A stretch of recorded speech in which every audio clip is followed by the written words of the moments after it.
Aujourd'hui, on va parler du documentaire que j'ai sorti la semaine dernière sur mon expédition avec Sea Shepherd. C'était mon premier documentaire officiel en tant que réalisateur, je mets encore des guillemets, j'ai du mal, et j'avais prévu dans tous les cas de faire un petit retour sur ce qui s'est bien passé, pourquoi ça a pris tant de temps, ce qui s'est mal passé, ce que j'ai retenu de ce tournage, de ce montage, et un petit peu tous les dessous qu'il y a derrière ce film. Alors je sais qu'on le dit beaucoup, mais c'est hyper important, il y a beaucoup de gens qui regardent ces vidéos sans être abonnés, chez moi c'est 40%. Du coup ce serait vraiment cool si vous pouviez faire une petite pression sur le bouton s'abonner, pourquoi pas mettre la cloche et les notifs, ça fait plaisir et ça aide beaucoup la chaîne. Le tournage de ce film s'est déjà fait il y a plus d'1 an, donc déjà c'est la première fois de ma vie que je traîne un projet sur autant de temps sans le finir. J'avais donc eu l'opportunité de partir 3 jours en mer avec Sea Shepherd, donc sur l'opération Dolphin Bycatch, qui se passe dans les eaux françaises dans le golfe de Gascogne. Je vais pas vous refaire tout l'historique, mais en gros tout simplement Sea Shepherd ils sont en mer pour filmer les remontées de filets, où malheureusement chaque année il y a des milliers de dauphins qui se retrouvent prisonniers et qui meurent dans ces filets de pêche, et donc ils sont là uniquement pour filmer les remontées.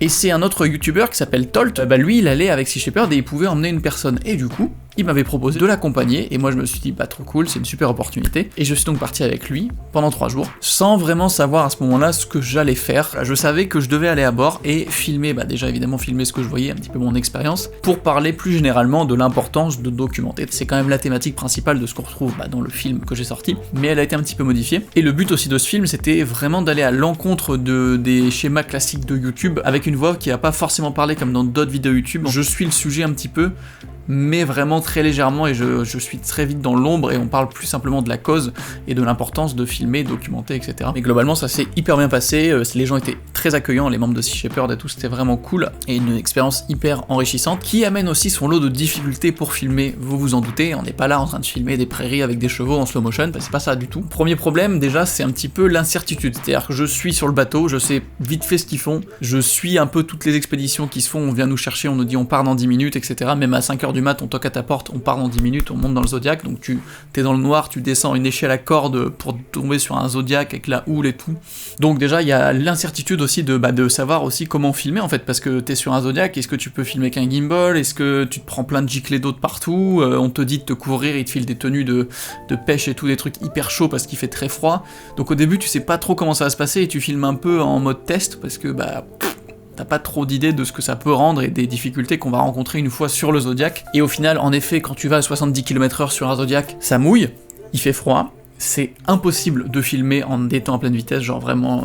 Et une fois sur place, c'est toujours compliqué parce qu'il y a toujours la houle, donc t'es à la main, le gimbal, ça marche pas du tout. Genre le gimbal, il comprend pas ce qui se passe. Et même, c'est un peu compliqué de monter ça sur un Zodiac. Du coup, t'es à la main, mais ça ballotte pas mal, c'est pour ça que beaucoup des images, malgré que je sois très content, sont un peu shaky quand même. C'était ça la principale difficulté physique, de s'adapter à ce nouvel environnement, et aussi à des sujets, comme je le dis dans le film, qui sont contre le fait d'être filmé, mais on les filme pour dénoncer quelque chose, et c'est pas eux forcément le problème, c'est plus large, ça remonte plus haut. En attendant, c'est des gens au mieux qui t'ignorent, au pire qui t'insultent, les deux sont arrivés évidemment, et qui même te poursuivent. Alors ils ont un chalutier, toi t'as un petit Zodiac, du coup si tu te fais écraser, c'est pas ouf, donc c'est des conditions un petit peu plus tendues vraiment que ce que j'ai l'habitude de faire. Bref, ça demande un peu d'adaptation, et je vous avoue qu'en 3 jours, t'as pas vraiment le temps de t'adapter. Mais moi, ma plus grosse difficulté sur ce projet, c'était que je voulais faire une vidéo, mais je ne savais pas ce que ça allait être. J'avais une vague idée, un vague script, ça a amené quelques problèmes au niveau du tournage, parce que évidemment, quand t'arrives sur un projet que tu sais pas trop quoi filmer, c'est un peu embêtant parce que tu sais pas où tu vas. Ce qui fait que le projet a traîné pendant 1 an. Parce que le problème, c'est que il fallait que j'écrive quelque chose. Et moi, écrire, j'ai jamais écrit, et je suis particulièrement mauvais à ça, je trouve. Et c'est que vers début décembre de la fin d'année, du coup 2020, que je me suis mis à un petit peu écrire le projet, à essayer de le ficeler un petit peu. Donc ça fait quand même 11 mois entre le tournage et juste le début de l'écriture. Et puis j'étais conscient que ce que j'écrivais, c'était pas incroyable non plus. Et évidemment, je sais pas spécialement, je suis pas très doué là-dedans, donc voilà. Donc je me suis dit, ok, il faut que je me fixe une deadline, et comme ça, le projet sort à cette deadline.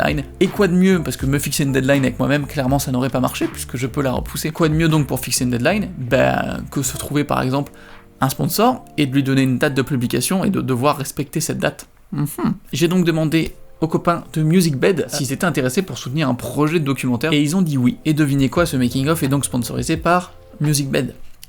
Quelle transition incroyable. Donc si vous ne connaissez pas MusicBed, c'est tout simplement un site de licensing de musique, que ce soit de l'achat de musique pour un projet spécifique, ou un abonnement qui vous permet de télécharger autant de sons que vous voulez pour tous les projets dont vous avez besoin. Sur le site, clairement, il y a tous les styles de musique possibles et imaginables, vraiment. Et là où d'autres sites propose parfois des formules moins chères, oui, mais la qualité des musiques sur MusicBed, je ne le dirai jamais assez, c'est pour moi le meilleur site. C'est pas parce que c'est sponsor, c'est vraiment littéralement, c'est pas le moins cher, mais c'est le meilleur de tout internet pour trouver des musiques de qualité. C'est vraiment qu'ils achètent les droits de musique faites par des vrais artistes, et ça se ressent vraiment dans la qualité des musiques qu'on y retrouve, et d'ailleurs elles sont utilisées sur énormément de grosses pubs que vous avez peut-être déjà vues. Il y a évidemment des playlists pour vous orienter, et un moteur de recherche qui est vraiment développé avec une tonne de détails, qui permet vraiment de trouver pile un petit peu ce que vous voulez. Petite technique, moi en fait souvent quand je trouve une musique qui est vraiment dans le mood et dans ce qui me plaît, je clique dessus et il y a la liste des titres similaires, ce qui fait que je retombe sur des musiques vraiment avec les mêmes mots-clés, les mêmes tags. Vous pouvez bien sûr acheter la musique pour une utilisation sur un projet,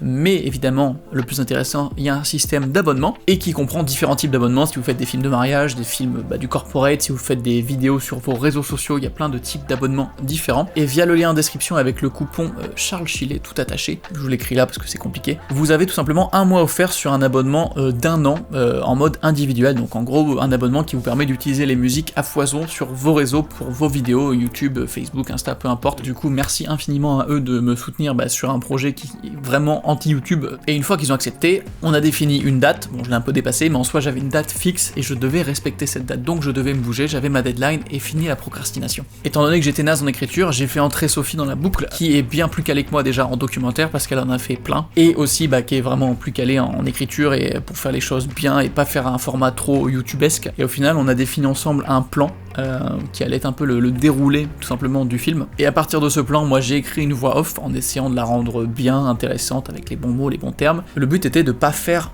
comme tous les autres médias qui sont passés par Sea Shepherd. En soi, c'est vraiment cool de parler de leurs actions, je suis totalement d'accord, mais c'est pas mon rôle à moi de faire un reportage et tout ça, ça a déjà été fait en fait. Et je voulais faire quelque chose qui allait un petit peu plus loin, qui voyait les choses de manière un peu plus générale. Donc mon but, c'était de parler de faire des images engagées, avec en fil conducteur de la vidéo l'exemple de Sea Shepherd, qui est du coup un exemple parfait d'une ONG qui se démène pour montrer les choses et faire des images justement engagées et documenter ce qu'il se passe pour le montrer au public. J'avais déjà fait un dérush, heureusement, du projet dès que j'étais rentré de l'expédition, j'avais commencé un dérush, j'avais posé sur une timeline tous les clips par ordre chronologique, parce qu'à l'époque je savais pas trop ce que je voulais, j'avais juste fait des petits libellés de couleurs, faites toujours des libellés de couleurs pour un petit peu séparer. J'ai donc enregistré ma voix off, et c'est pas facile d'enregistrer, j'avais jamais fait vraiment de voix off, et c'est pas facile de faire pas une voix qui est trop épique, un peu ridicule, pas une voix qui est trop journalistique, faut trouver un entre-deux, et cette voix off, je l'ai mis dans le montage, et j'ai tout simplement essayé de la cutter, et de voir déjà la durée que ça allait me donner. Au final, je visais 8 minutes, le film en fait quasiment 10, ça va, c'est pas trop mal. Après, il fallait trouver un rythme en fait à la voix, c'est pas juste le tout de mettre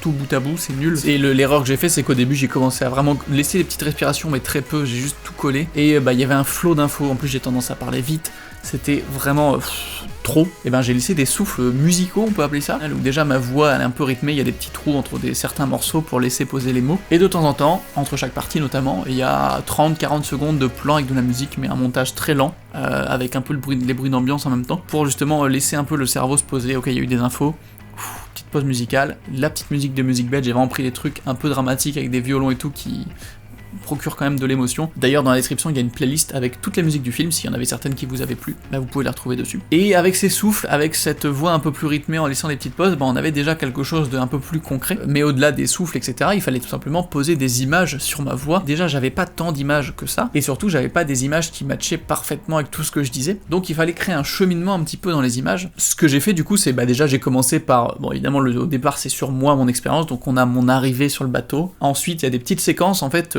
par exemple, une petite expédition en Zodiac pour aller voir la première remontée de filet, en fait, il y a le bateau, on descend sur le Zodiac, on part en Zodiac, on arrive sur place, on attend un petit peu, il y a des petits plans, on voit le Sam Simon, le gros bateau au loin, qui veille sur nous un petit peu. Donc il y a tout un petit déroulé de mini-séquences. Par exemple, à un moment, il y a une séquence aussi où, en fait, on voit la vie du bateau, donc t'as un plan plus large du bateau. Tu rentres dedans, et là, tu commences à aller au cœur du bateau, on va jusque dans la salle des machines, et on progresse un petit peu dans les différents couloirs et tout pour voir la vie. Et aussi beaucoup s'intéresser aux gens.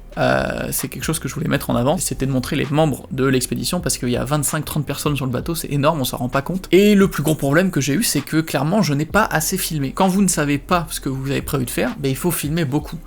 Et j'ai pas fait ça du tout. J'ai filmé en soi beaucoup, en soi j'avais 40-45 minutes de rush bout à bout, c'est pas mal, mais il m'en manquait. Et la différence avec les plans que je faisais d'habitude, c'est qu'il y avait vraiment quasiment pas de slow-mo. J'ai tout filmé en vitesse réelle, en 25 fps, en 4K, sauf que, là où quand tu filmes au ralenti pendant 2 secondes, si tu le ralentis x7, t'as 15 secondes d'image, quand tu filmes en vitesse réelle 3 secondes, t'as 3 secondes et c'est fini quoi. Surtout sur un bateau qui bouge, ça shake, donc des fois il y a des moments ça rend un peu l'image inutilisable, surtout si c'est en zoomant. Et le plus gros problème du coup c'est que je n'ai pas assez filmé et que surtout je laissais pas durer assez mes plans. Donc j'avais plein de plans qui étaient trop cool mais qui duraient pas assez longtemps. Moi j'ai fait un montage avec une voix off et tout, il fallait les fois laisser des plans 10-15 secondes et moi j'avais 4 secondes quoi. Donc en fait la façon dont j'ai filmé collait pas du tout avec le style de montage au final, et c'est ça qui était le plus gros problème, et surtout aussi que je manquais d'images. Donc j'ai galéré, il a fallu boucher pas mal de trous. D'ailleurs pour le montage, une technique que j'ai utilisée, j'ai en fait ma timeline du montage du film, et j'ai ma timeline de dérush avec tous les plans alignés. Elles sont l'une au-dessus de l'autre, et comme ça je peux glisser des plans de mon dérush dans la timeline du dessus, au lieu d'aller chercher dans le chutier machin. Je glisse juste mes petits plans, et ça marchait pas mal parce qu'il fallait souvent que j'aille chercher des plans à droite à gauche, et à force évidemment, le but c'est évidemment de bien connaître votre dérush, donc là je savais exactement, ah ok il me manque une image du bateau au lever de soleil, ok je sais où la chercher dans la timeline. Bref, j'ai fait mon montage d'images, il me manquait beaucoup d'images, notamment sur les actions plus généralement de Sea Shepherd, et le fait de créer le choc, montrer au public ce qu'ils font. Heureusement, Sea Shepherd m'a envoyé beaucoup d'images d'archives que j'ai pu utiliser, il y a plus d'1 minute de leurs images, et je les remercie encore. Ensuite, on ajoute les musiques par-dessous, une petite bande sonore, des fois j'ai laissé beaucoup les sons d'ambiance, même si c'est pas les sons les plus qualis, c'est des fois juste le micro interne du Z6, et ben ça donne un petit peu plus de vie, un petit clapotement de l'eau, j'ai bricolé des fois parce que j'avais trop de vent dans certains rushs, j'ai rajouté d'autres sons, etc.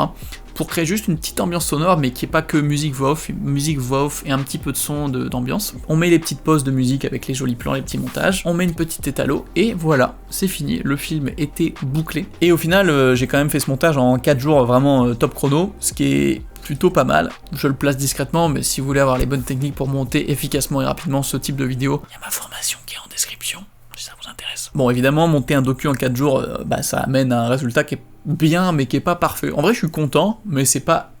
Enfin, ça peut toujours être mieux évidemment, mais voilà, c'est déjà vraiment un bon résultat pour un premier docu, je trouve. Ce qui peut être amélioré, c'est tout simplement que j'avais pas assez d'images et que mon écriture est encore un peu pauvre, hein. C'est mes mots, mais du coup, c'est pas parfait, mais c'est bien, ça laisse plein de place pour s'améliorer. Chose à retenir pour vous, si vous tombez un jour sur ce type de projet où ça s'associe avec plein d'autres projets, déjà, ayez une idée de quoi filmer. Si vous n'en avez pas comme moi, vraiment, filmez beaucoup et filmez de tout pour avoir un maximum de choix au montage. Évidemment, si vous avez une idée précise, vous savez à peu près ce dont vous avez besoin. Filmez large, plus serré, faites durer vos plans, s'il vous plaît. C'est quand vous vous dites, ah je l'arrête, non, garde 3-4 secondes de plus, et là t'as un plan long, et des fois il se passe des choses en plus, donc voilà, n'hésitez pas à faire durer. Et ça, évidemment, je le dis aussi beaucoup, c'est de ne pas laisser traîner un projet sur un disque et de pas le finir. Je suis presque sûr qu'il y en a plein parmi vous qui ont par exemple des rushs pour faire une vidéo de vacances, vous êtes revenu des vacances, vous n'avez jamais monté la vidéo, elle est sur un disque et clairement elle n'existera peut-être jamais. Et oui, ne laissez pas traîner un projet, vraiment ne le laissez jamais traîner. Sauf si c'est vraiment pour un besoin précis. Donc le mieux c'est quand vous rentrez du projet, vous vous mettez dedans, quitte à faire un petit peu au fur et à mesure, mais vraiment n'abandonnez pas le truc, sinon vous arriverez quasiment jamais à ressortir le film. J'espère que ça vous aura plu. D'ailleurs, j'ai fait aussi il y a pas longtemps une pub pour une marque de vélo, et je vais en faire un making of qui sera disponible uniquement sur la formation. Donc si ça vous intéresse ce genre de vidéo, ça sera encore une nouvelle vidéo bonus qui va s'ajouter au contenu. Je vous mets le lien en description si vous voulez checker. Et évidemment, merci à tous ceux qui m'ont fait des retours. Les retours sont vraiment cool, ça fait vraiment plaisir et ça encourage beaucoup pour la suite, tout simplement, et aussi à refaire d'autres projets de ce type-là. Merci à vous, merci d'être là, prenez soin de vous et on se retrouve tout simplement pour une prochaine vidéo. Ciao tout le monde.